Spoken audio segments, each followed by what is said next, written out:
Hello friends, welcome to Iniya channel. இங்கே என்னோடய rose செடியை நான் சூப்பராக வளர்ந்துருக்கு. இதுக்கு எப்படி நான் மண் சேர்த்தேங்கிறத நான் சொல்கிறேன்.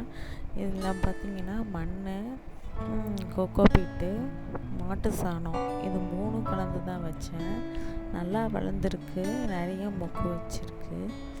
இது மாதிரி நீங்களும் ட்ரை பண்ணி பாருங்கள்.